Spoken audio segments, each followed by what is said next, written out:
sa Pilipinas. NBC Manila Broadcasting Company.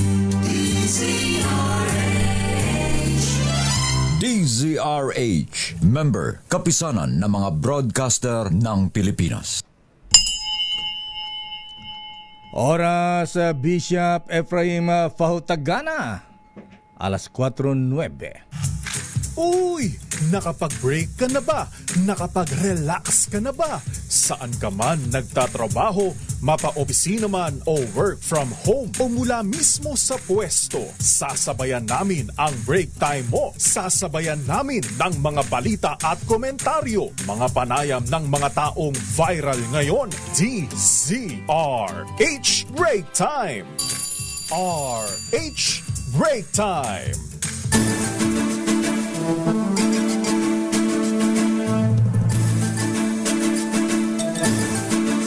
Magandang hapon, Pilipinas. Ako po si Deo Macalma. Ako naman po, Thea Petro Corpuz. At narito ang headlines ng ating mga balita ngayong araw ng Lunes, 1 ng buwan ng Disyembre. Nangangamoy Pasko na talaga na kayo. Nangangamoy bonus na. At ngayon sa ating mga headlines, naku, bad news. Bakit naman bad news? Naku, bad news nga mga misis dahil meron na pagtaas ng presyo ng LPG ngayong unang araw ng Disyembre. Presyo ng diesel at kerosene may big time rollback bukas. Gasolina may taas presyo. 3 piso nga ba ang rollback sa presyo ng diesel? Samantala, LTFRB doble kahit sa paganda sa pagdagsa ng mga pasahero ngayong panahon ng Kapaskuhan. 2 SunWest executives na sangkot sa flood control scandal may surrender feelers ayon sa PNP-CIDG. Pag-aresto naman sa isang mayor ng Pampanga, napurnada. Si Mayor Kapili ng Porac, abay wala sa kanyang bayan ng isilbi ang arrest warrant. 6 pang pulis na suspect sa rape, robbery sa grade 9 student sa Cavite, sumurrender. 9 na pulisan na botas na inireklamo ng pambubugbog o pag-torture sa sa 2 suspect, sinibak na sa tungkulin. Paggamit ng Filipino Sign Language sa mga korte, inaprubahan ng Korte Suprema. At 4 na Pinoy patuloy na nawawala sa malaking sunog sa Hong Kong. Pero isang Pinoy kumpirmadong namatay sa sunog. Kauna-unahang bagyo sa Disyembre, bantay sarado ng Pag-asa, posibleng pumasok sa Philippine Area of Responsibility sa weekend. Bayan. Paskong-paskot, babagyuhin pa tayo, ha? Okay lang na bumagyo, bumaha. Ng pera. Basta bonus at 13-month pay. At ngayon sa detalye ng ating mga balita sa mga ginanang tahanan, ako mga misis. Abiso sa mga consumers, umarangkada na pala ang taas presyo ng LPG ngayong unang araw ng buwan ng Disyembre. Base sa abiso ng Petron, 2 pesos kada kilo ang itataas o katumbas ng 22 pesos sa nadagdag sa kada regular o 11 kilogram na tangke ng LPG. Habang 1 peso and 50 centavos naman ay tataas sa LPG ng Rigasco o katumbas naman ng 16 pesos and 50 centavos kada 11 kilogram na tangke. At walang sinabi naman sa Shell, Caltex at iba pang oil companies kung bagkano naman ang kanilang increase. Epektibo na rin ang 1 peso and 64 centavos na pagtaas. Ito naman sa Sulane. Mas mababa kumpara sa Petron. Abiso naman sa mga motorista dahil kasado na ang dagdag bawas sa presyo ng mga produktong petrolyo bukas Disyembre 2. Base sa magkakahiwalay na abiso ng oil companies, 3.20 ang tapya sa kada litro ng kerosene habang 2.90 sa diesel. Halong bad news naman dahil tataas na naman ng 20 sentimo ang kada litro ng gasolina. Epektibo ang oil price adjustment sa karamihan ng kumpanya bukas alas 6 ng umaga. Kaya kung nasa IPA enough na, ayan, wag muna kayo magpakarga. Ayan. Empty na laki, hindi na talaga kaya. Hindi na kaya, hindi ba kayang enough na? Ayan. Naghahanda na ang Land Transportation Franchising and Regulatory Board sa inaasang pagdagsa naman ng biyahero ngayong Kapaskuhan. Dahil dito pinag-utusan na ng LTFRB sa lahat ng regional offices na maghanda at ipatupad ang mga contingency plans para sa kaligtasan at kaginhawaan ng mga pasahero. Ayon kay LTFRB Chairman Bigor Mendoza, dapat mag-focus ang mga regional director sa dalawang bagay. Una, ang road worthiness ng mga pampasaherong bus, kalusugan at kahandaan ng mga drivers. Dapat walang nakadroga. Pangalawa, ang maayos na pasilidad sa mga terminal at istasyon. Nako, yung mga CR natin dyan. At nagbabala rin ang LTFRB na paparusahan ng mga operators ng mga bus terminals at public transportation stations na hindi ayusin ang serbisyo at kanilang pasilidad. Samantala, inimpound ng Land Transportation Office o LTO ang halos 20 unregistered luxury vehicles na naharang sa iba't ibang lugar sa Metro Manila nitong weekend. Ayon kay LTO Chief Assistant Secretary Marcus Lacanilao, karamihan sa mga nahuling motorista ay walang driver's license bukod pa sa kawalan ng rehistro ng sasakyan. Kabilang sa mga nakumpiska ang Ford Mustang, Porsche, BMW, Mercedes-Benz, Jaguar at Range Rover. Dahilan ng karamihan sa may-ari ang kawalan umano ng oras na magparehistro kabilang na ang ilang dayuhan. Pero giit nila Lacanilao, hindi ito katanggap-tanggap na dahilan, lalo na at malaking perwisyo ang dulot kapag nasangkot sa aksidente ang hindi rehistradong sasakyan. Upang mabawi ang kanilang mga sasakyan, kailangang magtungo ang mga may-ari sa LTO, magpakita ng katibayan na sila ang nagmamay-ari ng sasakyan, magpaliwanag sa paglabag at kumpletuhin ang registration process. Gagaran ng mga kotse. Samantala, nakahanda na raw sumuko ang dalawang opisyal ng SunWest Corporation na kasama sa mga wanted dahil naman sa flood control scandal sa Oriental Mindoro. Ayon kay Police Major General Robert Morico, Direktor ng PNP-CIDG, nakipaugnay na sa kanila ang pamilya ng mga wanted.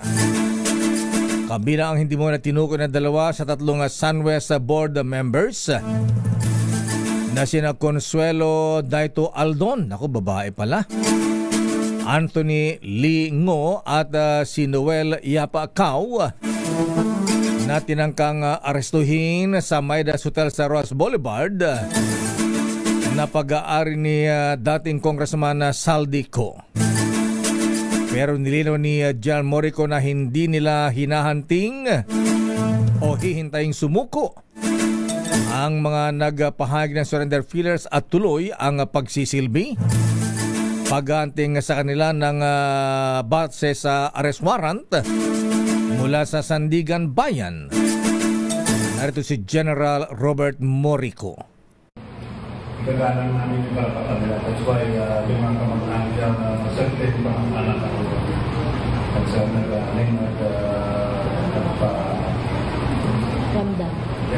nagpadala ng in time. But you know, dahil sa walang papares, hindi po kami mga kapagintay na. Kung maunahan namin silang mga that's fine.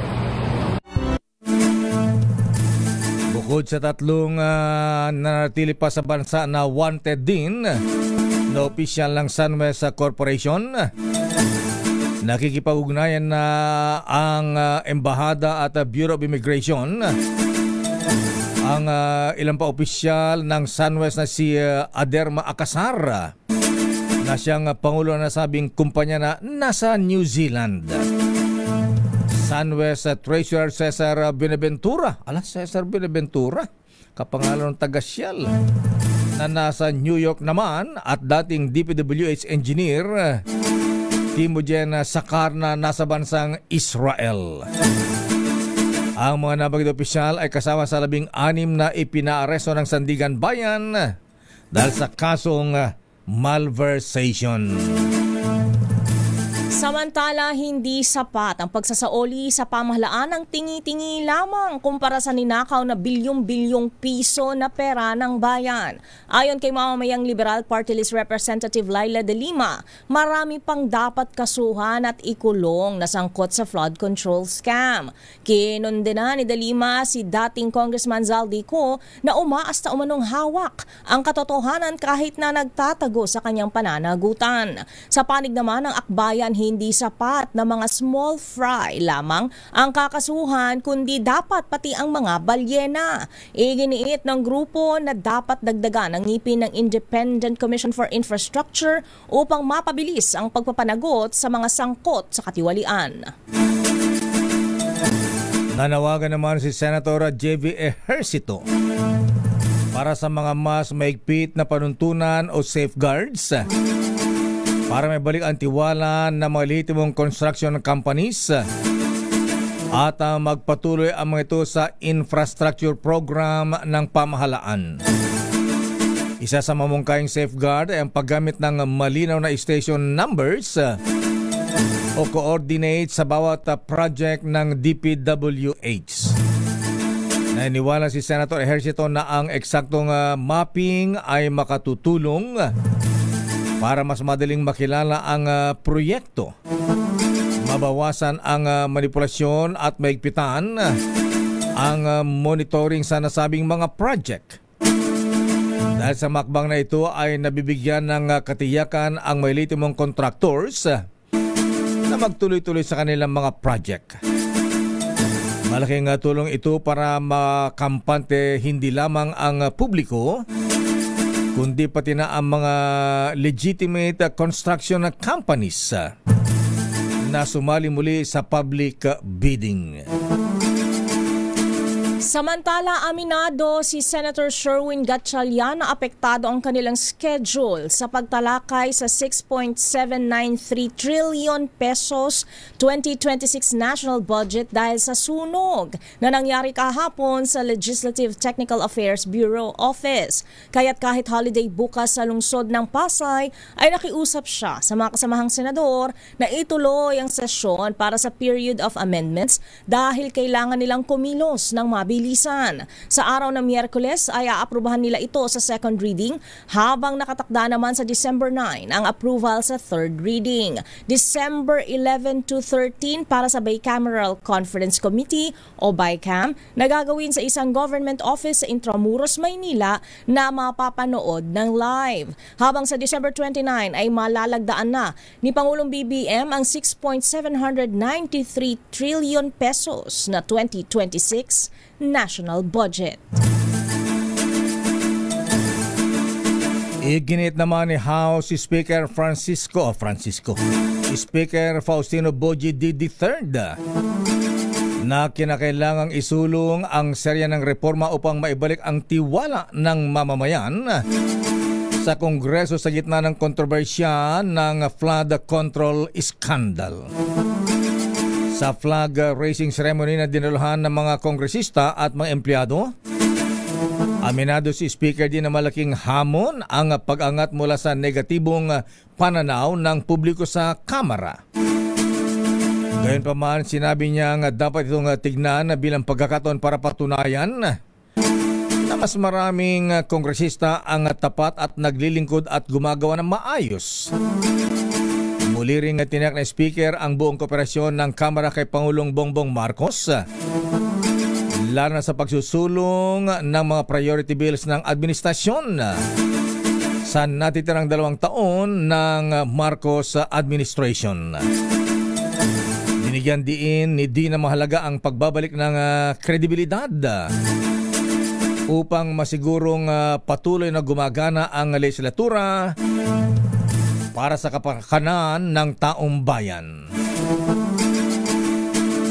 Samantala, muling nagsumite ang Philippine National Police ng kahong-kahong dokumento kaugnay ng flood control mess sa Independent Commission for Infrastructure. Una rito, nag-turnover din ang hanay ng 75 dokumento sa komisyon kaugnay ng 28 ghost flood control projects sa iba't ibang rehiyon. Katuwang ng ICI ang PNP sa pagsasagawa ng field validation sa mga kini-questionong proyekto sa flood control. Samantala, lumarga na ang ikatlong asset recovery meeting ng Technical Working Group ng ICI at ibang ahensya ng pamahalaan. Kabilang sa mga present si AFP Chief of Staff Romeo Browner Jr. na tumanggi munang magpaunlak ng panayam sa media pagpasok sa komisyon. Pinag-uusapan sa pulong ang inter-coordination efforts tungkol sa restitution o pagbawi sa ill-gotten assets kasama ang 10 ahensya ng gobyerno. Babalikan natin ang ilang pang detalye ng ating mga balita. Wanted na si Mayor Kapili ng Porac, Pampanga. Abay nakatakas o hindi na isilbi ang arrest warrant ng puntahan ng mga pulis ang kanyang bahay. Basta nagpunta. Samantala, 6 pang pulis na suspect naman sa rape, robbery sa isang grade 9 student sa Cavite. Sumuko na. At 9 na pulis na botas na inireklamo naman ng pag-torture sa 2 murder suspect. Sinibak na sa tungkulin. At eto naman ang malungkot mga kuyang mga ating mga misis. Abay kauna-unang bagyo ngayong buwan ng Disyembre, binabantay ngayon ng Pag-asa. Posibleng pumasok sa bansa ngayong weekend. Abay, natapos yung W. X naman Miss Thea, ha? Ayan, ano yung W? Wow. Wilma. Hindi, yung huling bagyo natin. Ay, si ano lakay? Wuhan? Yung Tagalog, verbena kasi siya eh. Verbena pala. Apo. Ayan, verbena nga pala. Ha? Kesto V. W na. So, Wilma susunod. na lakay. Si Wilma na ang susunod. Kung X. Kala ko Mari, no? Si Wilma na. Si Maring Wilma. Ayoko siya bumisita. Kung X, Sexes. Ayan. Seres. Ayan. Naku, mukhang maubos ang alphabet natin. Mukhang abot pa ng Z. Ang detalye po na mabalitang niya sa ating pagbabalik sa ating palatuntunang break time. RH Break Time. Oras Ninong Cesar Lee, Ninong Mr. Michael is my guy, at Kuyang Lieutenant Larry Francisco, alas 4:27. Ang oras na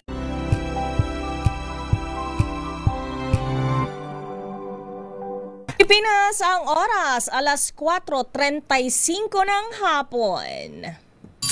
RH Break Time.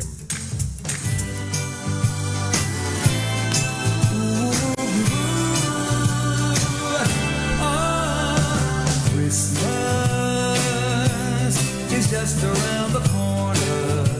At 24 na araw na lang, Paskong Pasko na. Dahil nga nangangamoy. Pasko na talaga, hindi nangangamoy na kilikili freshener ni RS dito sa loob ng booth. Nangangamoy Pasko. Kasi nga naman, pag pumatak talaga ang buwan ng Disyembre, parang very positive ang pakiwari, di ba? Dagajay pampanunot yung mga isipin natin, lagat positibo. Kaya nga naman, dahil maligaya tayo na pumasok na ang unang araw ng Disyembre, ay hindi na tayo magpapatumpik-tumpik pa. Mamimigay agad tayo ng aginaldo mula sa ating Kring Kring Panalo promo. ready na ang inyong cellphone dahil tinatawagan na namin ang next winner sa Kring Kring Panalo Malacash sa telepono.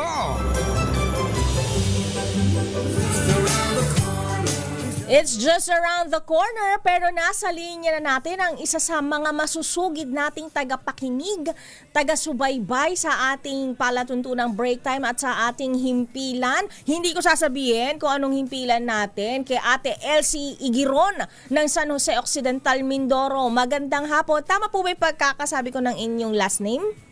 Opo. Oh! At dahil dyan, Madam Elsie, bago natin let go ang ating 500 piso na posibleng maging bahagi ng inyong pang Noche Buena ngayong darating na Kapaskuhan. Matanong ko na po kayo, Madam Elsie ng San Jose Occidental, Mindoro. Ano pong himpilan ng radyo ang number 1 sa Metro at Mega Manila, gayon na rin sa San Jose Occidental, Mindoro? DCRH po. Parang bakit ko tinatanong DZRH po? May iba ka pa bang sinalihan, Madam Elsie? Ikaw nakabahan na ako sa'yo. Wala po. Opo. Kinakabahan po. Bakit ka naman kinakabahan? Dapat ngayong masaya tayo kasi 'di ba parang mas feel pa natin ang Kapaskuhan, 'di ba? Nag-start tayo ng pa-countdown natin, nasa hundreds pa yung countdown ngayon. Konting-konti na lang. O, di ba? Congratulations sa'yo, Ate Elsie. Antayin niyo po ang instructions ni Madam Wina Pearl Las ng Silangan kung ano po at paano makiklaim ang inyong 500 pisong papremyo. Gagawin mo ba 5 pieces na 100. Okay. Thank you po. Congratulations, Miss Elsie Igiron.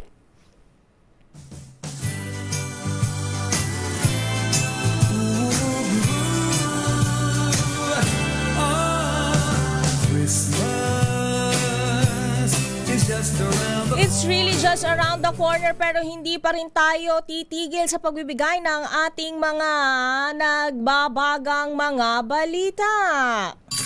RH Break Time. Dahil iginiit ng Philippine National Police na nasa mandato nito ang ipinatupad na seguridad sa katatapos lang na kaliwat ng protesta kontra katiwalian kahapon araw ni Bonifacio. Ayon kay Acting PNP Chief Police Lieutenant General Jose Melencio Nartates, malawak ang mga programa kaya nakadisenyo ang kanilang ginawang pagbabantay para humarap sa kahit anong posibilidad. Binatikos ng ilan, lalo ng mga rallyista, ang pagiging mahigpit ng PNP sa Luneta at Menjola sa lungsod ng Maynila. Bukod sa gun ban at nationwide full alert status, kabilang sa kanilang mga ipinatupad ay ang pagharang sa walang permit para makapagtayo ng stage sa Rizal Park, bagay na tinawag na praning ng mga militante. Sa flag raising ceremony sa Camp Crame kaninang umaga, pinasalamatan ni Nartates ang kanyang mga tauhan. Narito ang bahagi ng pasasalamat ni Nartates. Muli nating nasubok ang galing at disiplina ng ating Philippine National Police sa ginanap na milyon peso ang ating pasasalamat sa mahigit 17,000 PNP personnel mula sa iba't ibang unit sa buong bansa. Your professionalism and sacrifice ensured that their right to assemble, to voice out their opinions and criticisms are upheld. Yan ang tinig ni PNP Chief Police Lieutenant General Jose Nartates Jr.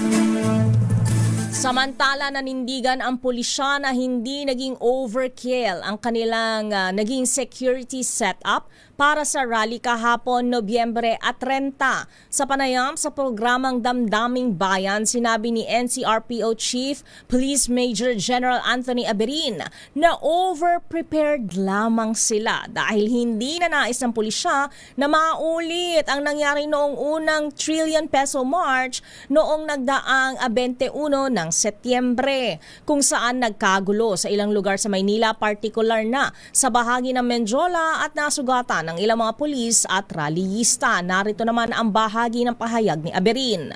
General Pistol po yung nangyaring rally po sa kabuuan po ng Metro Manila. Pero yung sinasabi nilang overkill, wala pong overkill po doon. We are over-prepared, not overkill. Mahirap na po yung ayaw nating mangyari ulit yung nangyari noong September 21. So, we really prepared for this rally, the November 30 Trillion March 2.0 rally po. Yan ang tinig ni NCRPO Chief Police Major General Aberin. At dumako na tayo sa ating mga reports. Ngayong malakas na naman ba yung pag-ulan? Malakas ba ng buhos? Ang daming water. Blessing daw yan kasi unang araw pa lang ng Disyembre, binabayo na tayo agad ng biyaya. Tingnan nga natin. Kamustahin natin ang sitwasyon. Ayan, dyan sa Malacanang, dating Congressman Zaldico, hinihinalang nasa Portugal ayon sa DILG. Idetalye mong balitang yan, RH14, Leth Narciso. Miss Leth, umiinom-inom ba ng port wine?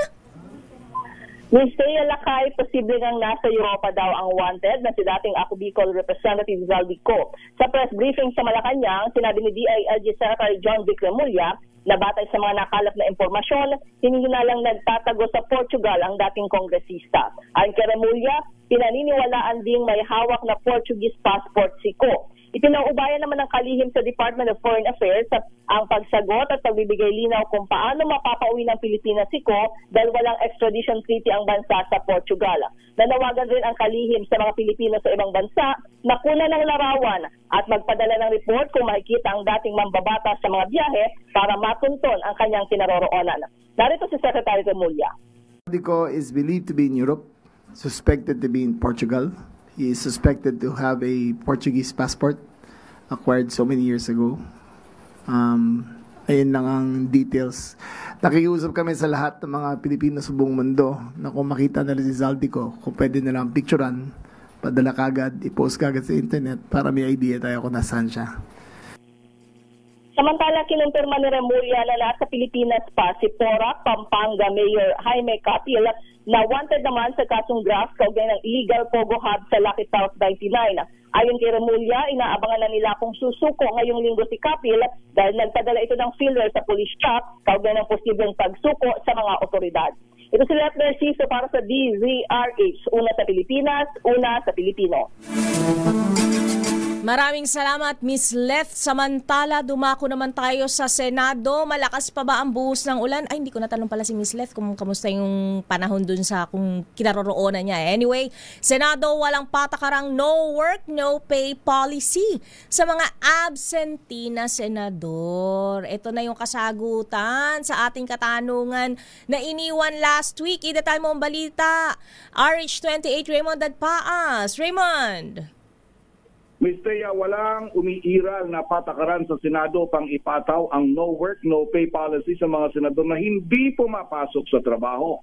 Ayon kay Senador Sherwin Gatchalian na siyang chairman ng Senate Committee on Finance, wala siyang alam na polisiya na saklaw ang mga senador sa no work, no pay policy. Ito'y kasunod ng kaso ni Senador Ronald Bato de la Rosa na hindi na nagpakita at dumalo sa sesyon simula noong November 11, 2025. Hindi nitunagan pa na ng trabaho nito bilang Vice Chairman ng Senate Committee on Finance at bigong idepensa ang budget ng Department of National Defense.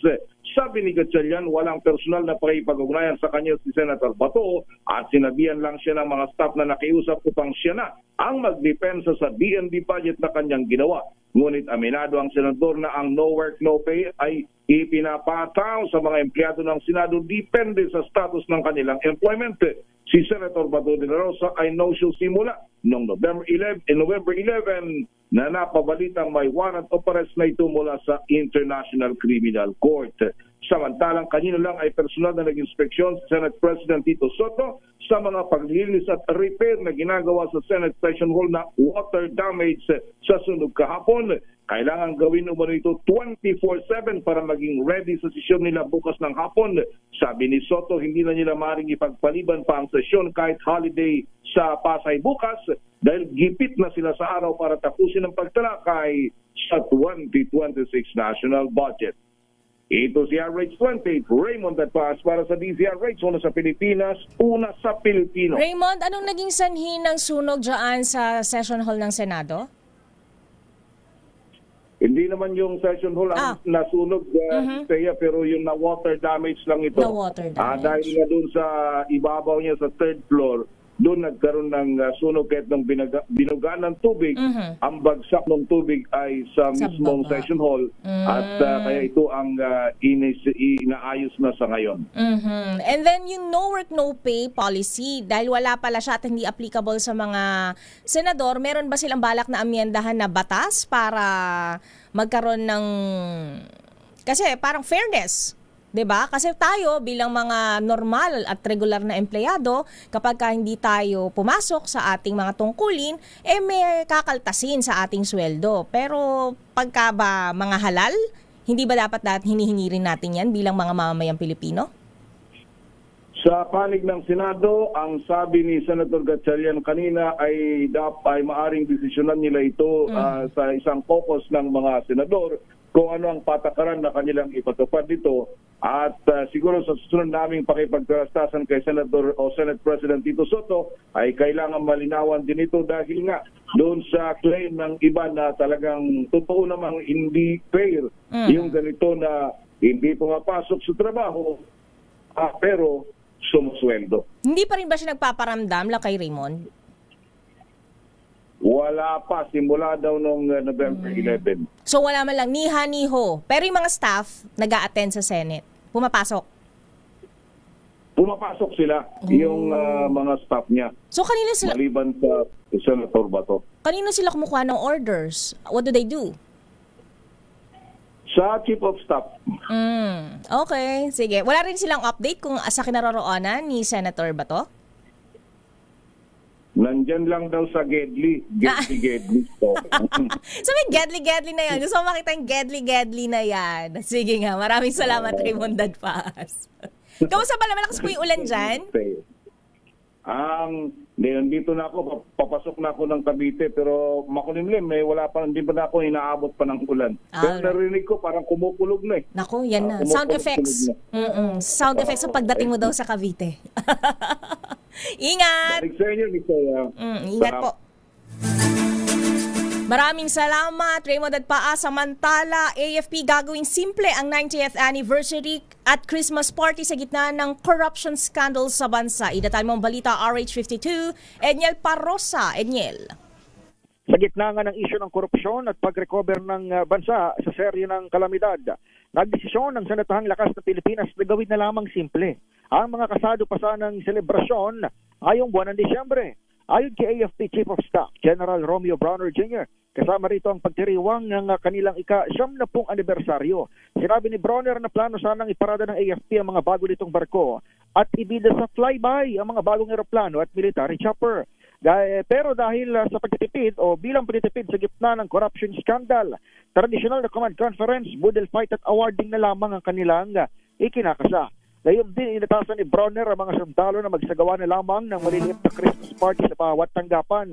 Una ng inatasan ng Commander-in-Chief, Presidente Bongbong Marcos, ang ahensya ng mga ahensya ng pamahalaan, siguruhing simple ang mga year-ender bilang pakikiisa sa mga biktima ng lindol at bagyo. Samantala, narito naman ang paliwanag ng AFP Chief of Staff.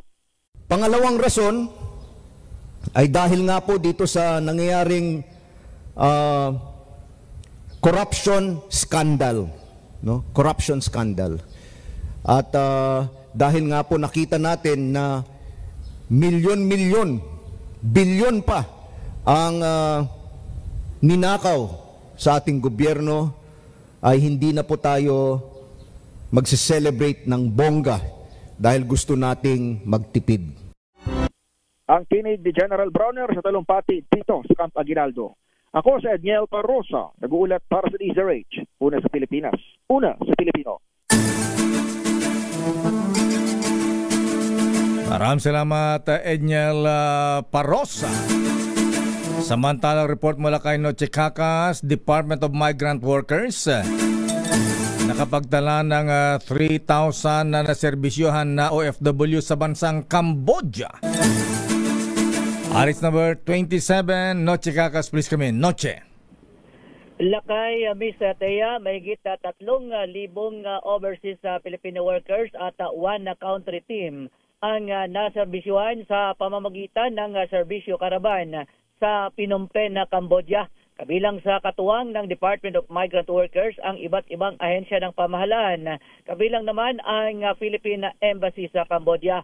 Ipinagkaloob ng DMW sa kanila ang OEC processing, documentation, benefits applications at financial service kung saan nagsilbing one-stop shop service hub ang Serbisyo Caravan. Binigyang diin ng ahensya ang pagpapatupad ng whitelisting at blacklisting ng PRA Anti-Illegal Recruitment and Trafficking in Person campaign at iba pang serbisyo. Layo ng DMW na dapat walang mapag-iwanan. Alinsunod na kuno ito sa directive order ng Pangulong BBM. Samantala, Lakay at Miss Thea, umaambon ngayon na umuulan ng mahina dito sa may C3 Road sa Caloocan City.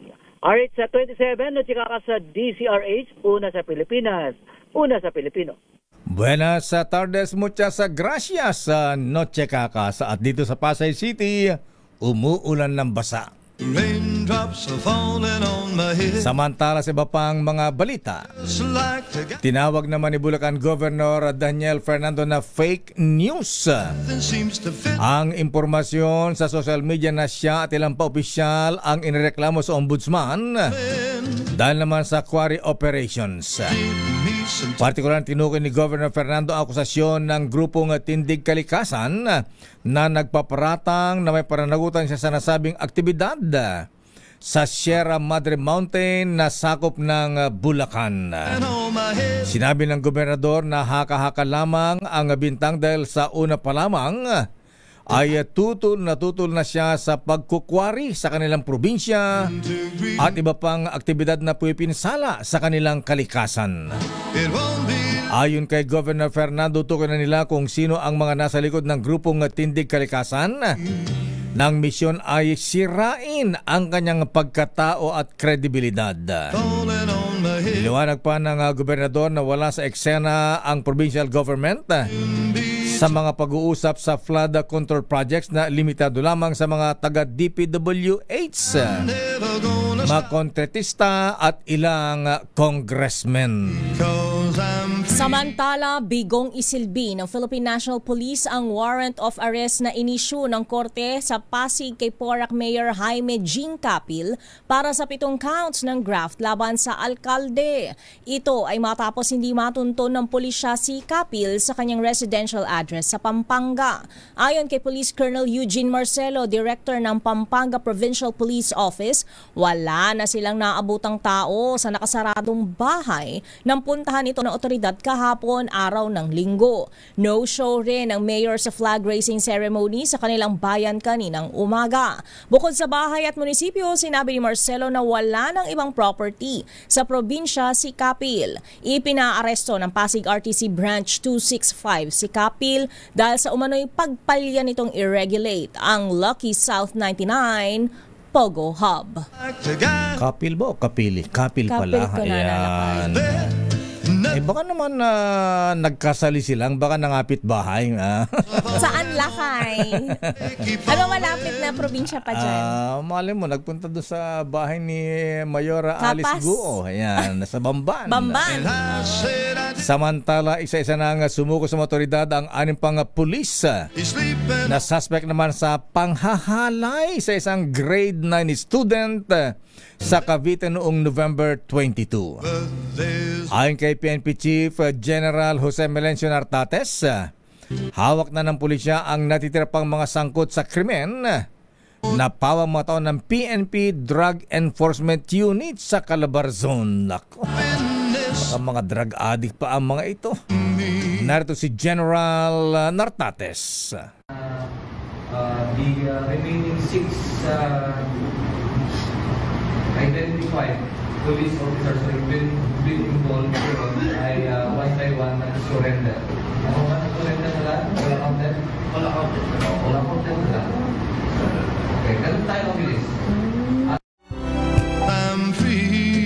Sa hiwalay na pahayag, kinumpirma naman ni PDEC Director Colonel Elmer Ragay na isa lang sa meto ang nakasuhan ng rape At ito ang kanilang team leader na may ranggong Lieutenant Colonel, pambihira Lieutenant Colonel ng rape.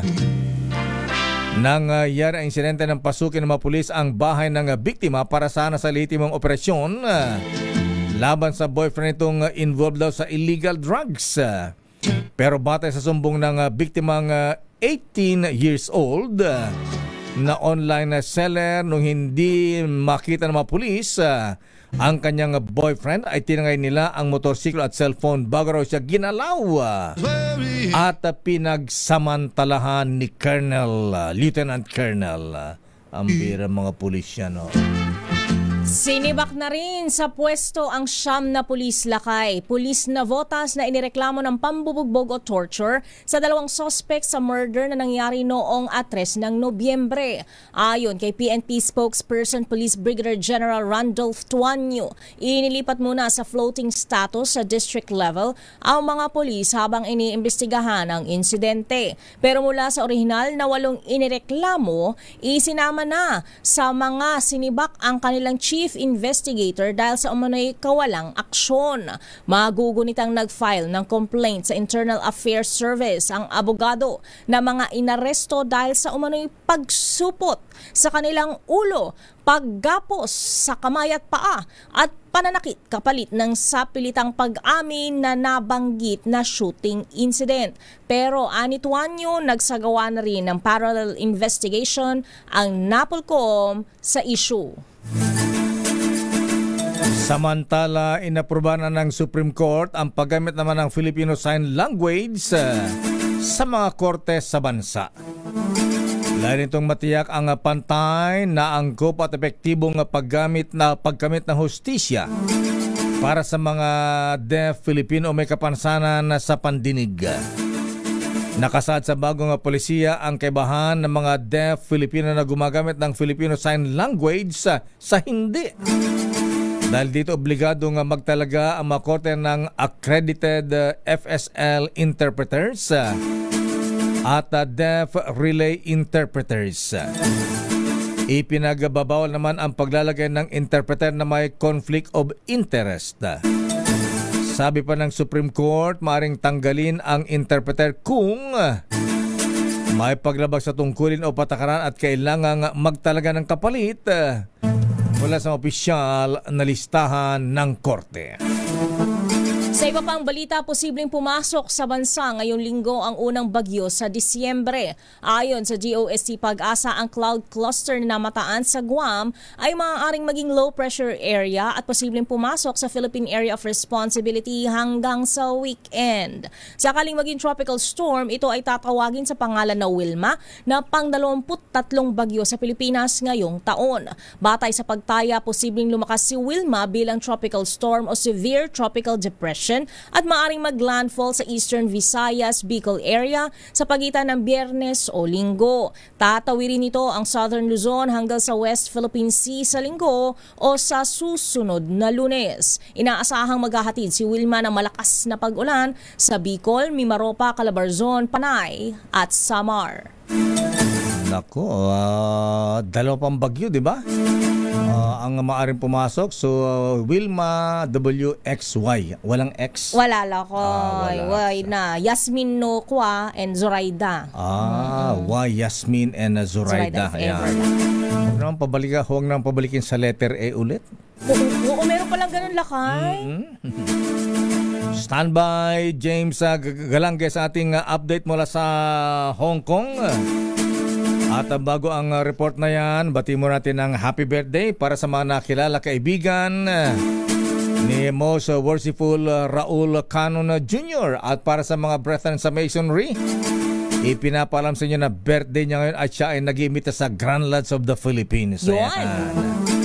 By Most Worshipful Raul Canon, Grandmaster. Binabati ka ng mga brethren sa TM Kala Masonic Lodge number 136. Katimugan Masonic Lodge at Katimugan Shrine Club. Ganon din ang Palanyag at Sultan Lukman Masonic Lodge. Abay, bumabati rin si Very Worshipful Abul Makabato, Very Worshipful Fahad Lukman, at DDJM Manjit Riandi. At happy birthday pa kay Myrel Joyce Garcia. Kay advance happy birthday kay Mr. Cesar Lee ng Toyota Alabang. Kaya bilang pa-birthday sa kanila mga customers ay ikaw, Miss Thea, ayan, pwede mo nang palitan yung sasakyan. Dahil pwede ka nang bumili ng kotse ng walang pera. Ayan. Ay, gusto ko yun, Lakay. Paano? Walang down payment. No down payment, Miss Thea. Ayan. No payment na lang din. Hindi naman. Malulugi na yan. Ayan. No down payment no lang. Down payment. Punta ka lang sa Toyota Alabang. Hanapin mo yung kanilang poging si Andrew Go. Ayan. Happy birthday din kay Miss Na. Belated happy birthday, Miss Na Gami Cruz. Binabati ng Sandigan 82. At ganoon din sina Kuyang Vincent Chong, Nonoy Blanco, Ronald Abara, Kuyang Joey Reyes at Nelson De Villa. At advance happy birthday din kay Bossing Bing Alvarez. Binabati ni Congressman Omer Mercado at Congressman Roy Loyola. At happy birthday pa kay Elias de la Cruz, Konsehala Josie Pobre ng Paway, at Jan Banbira ng Urdaneta City. At para naman sa mga nagnanais na manalo ng kotse, ayan, na Toyota Race o kaya ay 1 million, abay samantalin po ang anniversary naman ng Mega Sardines. Dahil ngayong golden anniversary ng Mega, may Mega Millionaire promo na may up to 50 million pesos worth of prizes. Kasama na dyan ang instant GCash vouchers at monthly winner ng brand new car o kaya ay 1 milyon. Simple lang sumali, bumili lamang ng especially marka Mega Sardines, Mega Mackerel at Jim's Coffee Products. Kunin ang promo code sa loob ng lata o sachet at isend sa official Facebook page ng Mega Sardines. At paalala sa ating mga ka-DCRH, itago po yung sachet o takip ng lata na may promo code. Dahil kailangan ito para maklaim ang major prize kung sakaling manalo ng Toyota Race o kaya ay 1 milyon. Ay, mga kuyang, mga ateng, mga lolo, mga lola, sali na. Ayan. Kakain ka lang ng Mega Sardines, magkakapilan ng coffee, Jim's Coffee. Ayan. Pwede ka nang manalo ng kotse at 1 milyon at iba pang prizes. Bilisan ninyo dahil hanggang December 31 na lamang ang promo ito ng Mega Sardines at Jim's Coffee Mix. Samantala, bago ang report ni James Galange, ayan, ikaw na pala, Miss Thea, ha? Ang galing, iba talaga ang mga Pinoy na mag-alaga, ng kanilang mga inaalagaan. Yes. Oo, Lakay. Anong report ni James? Pinay OFW sa Hong Kong pinuri matapos sagipin ang isang sanggol sa nasunog na gusali noong nakaraang linggo. Idetalye mo ang balitang yan, James Galange. Isang Pinay OFW ang binigyang papuri matapos sagipin ang isang 3-month-old na sanggol sa isa sa mga nasusunog na residential building sa Hong Kong na sumiklab noong November 26. Yan ay si Rodora Alcaraz, 28 years old, na ayon sa report ay bago pa lamang sa Hong Kong para sana may pagsapalaran bilang isang domestic worker. Kuwento ni Alcaraz, inabot din ng ilang oras bago sila nasagip ng mga bombero habang natrap sa isang kwarto na halos puno na rin ng usok at pansamantalang binalutan muna ng basang tela ang sanggol bilang panlaban sa init. Matapos ang naturang pagsagip, dito siya hinangaan ng Filipino community sa Hong Kong na nagpakita umano ng tunay na halimbawa ng pagiging isang modern day hero. Samantala, kasalukuyang umakyat naman na sa 146 na kataong nasawi sa nasabing sunog kung saan kabilang dito ang isang Pinoy, habang ligtas naman ang nasa higit 80 iba pa. Habang inaresto naman ang isang demonstrador na sinasabing pasimuno umano ng sunog bilang kanyang anti-China protest. Bukod dito, matatandang isinisi rin ang dahilan ng sakuna sa mga napalampas na babala ukol sa panganib ng sunog at ebidensya ng hindi ligtas na mga gawi sa konstruksyon nito. Ito si James Galange ng DZRH TV, una sa Pilipinas, una sa Pilipino. Maraming salamat, James. Ang galing naman ng ating OFW, galing ni ate. Maganda na, mabait pa, magaling pa. Ayan. Nasa puso talaga niya, Lakay, ang kanyang ginagawa. Pagpalain ka ni Lord at sana'y gayahin pa ng ating mga kababayan, kaya hinahangaan ng mga Pinoy ha? May malasakit sila sa kanilang mga inaalagaan, kaya gustong-gusto tayo ng mga employers. At congratulations kay Engineer Ruel Aquilino Ramos Nicolas for passing the board exam ng Civil Engineering Licensure Examination. Binabati ni Kuyang Navy si Lieutenant Colonel Ruel Nicolas ng Navy. Buti na lang nagmana kay ating Kuyang Ruel. Ayan. Galing talaga ni Ruel Aquilino. Ayan, graduate ng Mapua. Ayan. Viva Mapua. Talaga ha. Ayan. Sa bagay sa engineering talaga magaling ang Mapua. At binabati rin natin si Kuyang June Samaniego. Ayan. At nasan pa yung isang pagbati rito na wala na. Ayan. At sabi ni Kuyang June Kikoy, happy birthday din ni Wesley Magnaye from Davao City. Magpapainom daw siya ng Emperador Brandy. At binabati natin si Romel Cabanela na tagong-tago pa ang kanyang dolar. Dahil ang sabi niya ng ating ninong na si Mr. Michael Ismaygay, ating business correspondent, yung dollar mo, Mr. itago mo lang. Ayan. Inaamag na nga lakay Medyo bumaba lang ang palitan ngayon. Ibig sabihin tumatag ang piso. Ang palitan ngayon ay 58 pesos and 49 centavos. Ayan. Sana huwag na umabot sa 59. Ayan. Yes. At binabati natin si Lemuel Gonda. Ayan. Na buwabati rin sa mga taga PNP. PRO 9, Region 9, Zamboanga City. Abay, nanonood pala sila sa atin. Magandang hapon po. Sina Kuyang Lemuel Gonda ng Carmen Valley Lodge sa Cagayan de Oro City. Aba, pati si Kuyang Roderick Valdez ng Magat Lodge number 68, Nueva Vizcaya, na sila ay bumabati rin daw ng happy birthday kay Most Merciful Raul Canon Jr. At binabati natin si Professor Doc Andres Oreta ng happy birthday. Aba, happy birthday po. Ayan. Magbati mo na si Makuyang sa Cagayan de Oro City. At yan ang kabuuan natin palatunto ng break time. Ako po si Deo Macalma. Ako naman po, Thea Petro Corpuz. Antabayan mga balansyadong balita. Ayan, mula kay Henry Uri at Miss Kay Karen Oyong. At ang sabi nga nila it's Christmas time. So this is Christmas. 24 days na lang lakay.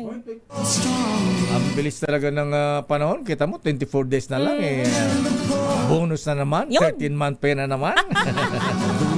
At paalala nga pala ha, mga misis ha, yan, yung ating mga maid of honor ha. Huwag kakalimutan, sila po ay entitled din ng 13-month pay. Bye-bye, ingat, stay safe. Merry Christmas. This time check is brought